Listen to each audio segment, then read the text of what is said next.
जिंदा हूँ। रवि को घर जाने की कोई शीघ्रता नहीं थी, इसलिए मेट्रो से उतरकर चहलकदमी करता हुआ घर की ओर चल दिया। 2 महीने पहले ही पिता का देहांत हुआ था, तब से घर बेगाना लगने लगा था। पहले घर पहुंचने की जल्दी होती थी तो रिक्शा कर लेता था, अब मन बोझिल रहता था। पिता के कमरे में बेटे ने आधिपत्य जमा लिया था। 2 कमरे के फ्लैट में स्थान की मारामारी तो थोड़ी रहती थी। उसने क्षीण स्वर में कहा भी था कि इतनी क्या जल्दी है, कुछ समय और उनकी यादों को इस कमरे में बिखरा रहने दो।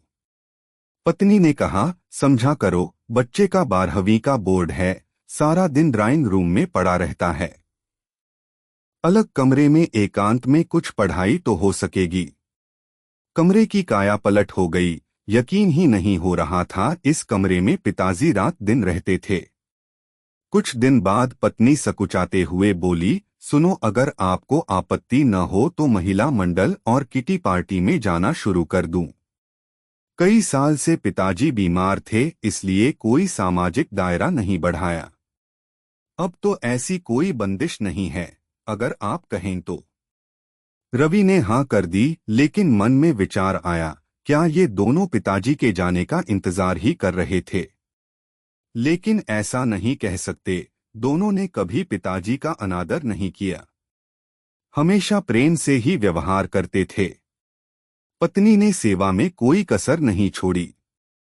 शायद वे दोनों समय के साथ आगे बढ़ रहे थे और वह स्वयं कहीं ठहर सा गया था, या वह भावनाओं और व्यावहारिकता के बीच की कश्मकश में फंसा हुआ था। उसको लगता उन दोनों का पिताजी से इतना करीब का रिश्ता नहीं था जितना उसका था। चलते हुए रवि को महसूस हुआ कि सामने जो बुजुर्ग चल रहे हैं उसके पिता से मिलती जुलती कदकाठी के हैं। उनके हाथ में कुछ सामान था जिसके कारण उन्हें चलने में परेशानी हो रही थी। रवि ने उनके पास जाकर कहा, सामान मुझे दे दीजिए, मैं आपको छोड़ आता हूँ। पहले तो बुजुर्ग ने उसे ध्यान से देखा, फिर अपना झोला उसे पकड़ा दिया। इधर उधर की बातें करते हुए रवि ने उन्हें उनकी सोसाइटी तक पहुंचा दिया। उसकी सोसाइटी के सामने ही थी उनकी सोसाइटी। अगले दिन भी बुजुर्ग उसे रास्ते में मिल गए। पता चला बेटा विदेश में बस गया है और पत्नी का देहांत हुए 1 साल गुजर गए हैं। अकेलेपन और बुढ़ापे से जूझ रहे हैं।